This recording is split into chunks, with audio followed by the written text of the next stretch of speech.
पीले दांत वाली बहू। रंजना कभी ब्रश नहीं करती थी। उसे कितनी बार उसके माँ बाप ने डांटा, लेकिन उसका कोई असर उस पर होता ही नहीं था, जिस कारण से उसके दांत पीले पीले हो जाते हैं। शादी के बाद अरे बहू, वैसे तो तुझ में कोई कमी नहीं है, पर तेरे दांत इतने पीले कैसे हैं बेटा? कैसे मतलब? कोई सर्जरी थोड़ी ना कराइए।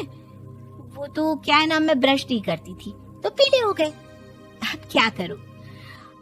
आप कहे तो लाल करवा लूं या फिर काले? यार ये क्या है, क्यों माँ से लड़ रही हो? लड़ रही हूँ? अरे मैं लड़ रही हूँ या ये बोल रही है कि दांत पीले हैं, पीले। अरे तपस्या थोड़ी ना की है इन्हें पीले करने के लिए। बकायदा ब्रश नहीं किया है 20 साल तक, तब जाकर। छी, कैसी बात कर रही हो? ये उस वक्त तो पीले नहीं थे जब हम लोग तुम्हें देखने आए थे। अरे तब साफ करवा लिया होगा डेंटिस्ट के पास जाकर। अब देखो कैसे पीले पीले लग रहे हैं। रंजना सास की तरफ गुस्से से देखती है। फिर शुरू हो गई पीले पीले पीले।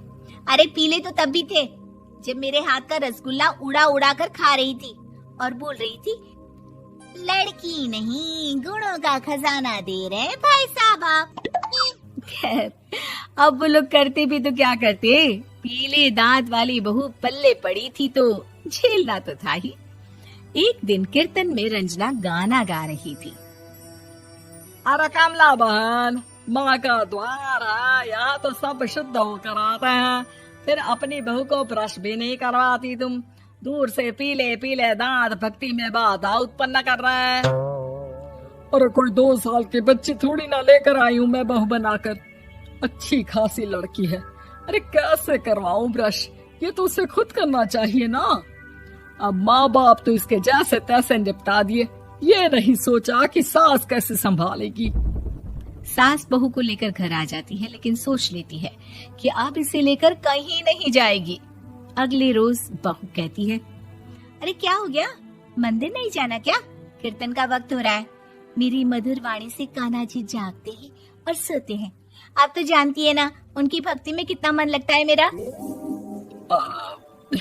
वो क्या है ना, तबीयत ठीक नहीं लग रही है मेरी, आराम करूंगी मैं। तबीयत ठीक नहीं लग रही? अभी तो मिथुन के गाने पर नाच रही थी आप, और अब बोल रही है कि तबीयत ठीक नहीं लग रही।